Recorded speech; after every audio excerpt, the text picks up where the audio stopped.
So my name's Nia Wearn. I am a senior lecturer at Staffordshire University. Running the first Global Games Jam was my idea in 2010 because it seemed like a good idea and something that would be easy. So here we are in 2015 and we've gone from a room of 40 people in 2010. You were there, weren't you? Yes, I was there back in the original. This is Ollie Cooke. He's now my co-organiser. But he's done both sides. He's done both jamming and then sort of semi being helpful, and then now co-runs it with me.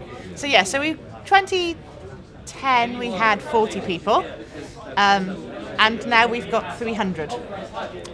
It's quite a jump. Yeah. So I remember it back in the day when it was 40 people and it was one small. It was in E6, wasn't it? It was just room. E6, and the smells in there were great. Yeah. I went through the first. I did 3 jams, and then I started helping to organise the jam and just kind of making sure that nothing was setting on fire, really. Yeah. And then for the last 2 jams, I've actually been a lecturer here at Staffordshire Uni in games design. So it's been really cool to. The way I kind of see it is every single year now is kind of like I think I was saying to you earlier, like a school reunion. Yes. But it's not just a class that keeps coming back. It's the class that keeps getting bigger every single time. Yeah. You keep seeing more and more people.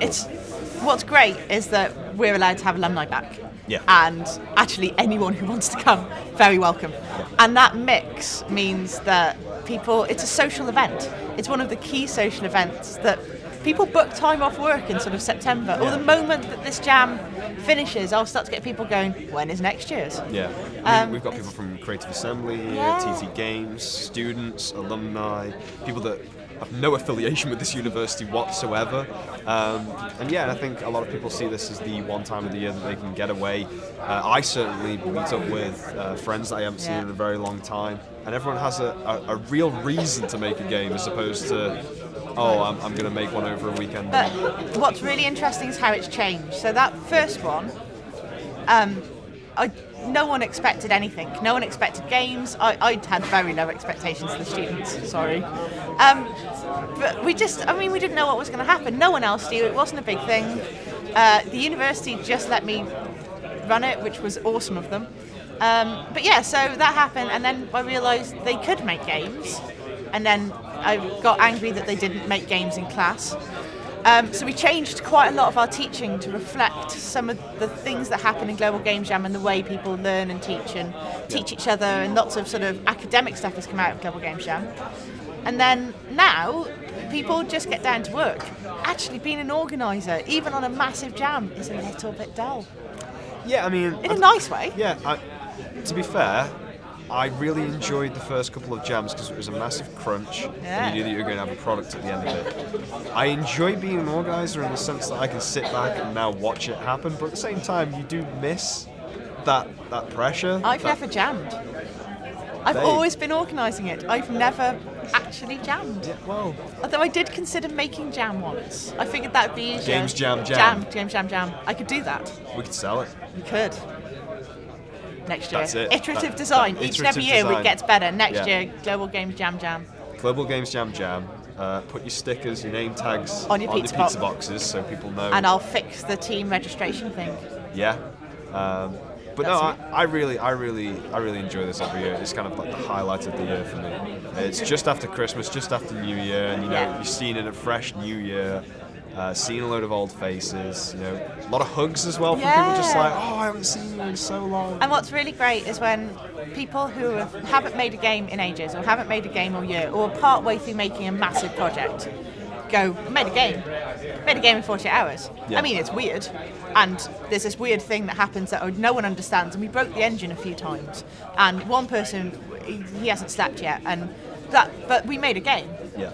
And it reaffirms for a lot of people why they come to university, why they come to these courses, why they even embarked on this in the first place. So that every year we can give that back to people.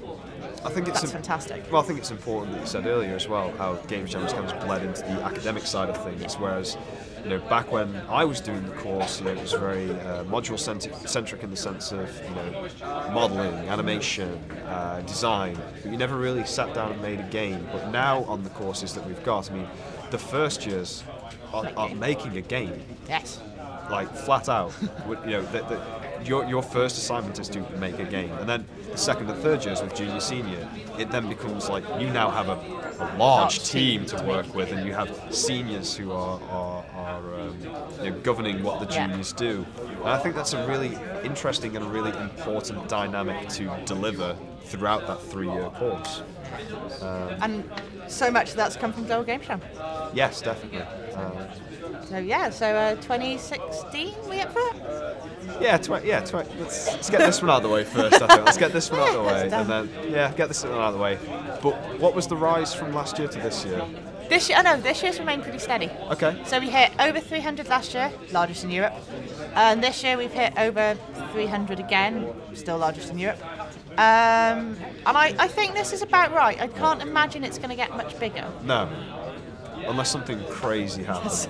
Something crazy happens. I've got to say though, with this amount of people, and especially with the Epic Games Lab, it's awesome to just have this sense of hustle and bustle just constantly going on. Previous jams, the E6 jam, the first jam, the E6 jam as I'll call it, that was special. It was one room, there was a lot of heat, but now we've got everyone spread out, everyone's kind of in little like desk modules, and all teams are stuck together, and there's just some really nice hustle and bustle going on, and being able to walk through, and it's good. It just feels like a really nice atmosphere, I think. Anyway, we're really lucky, and it's going to be a good jam. Roll on 2016. Roll on 2016. Roll on 2016.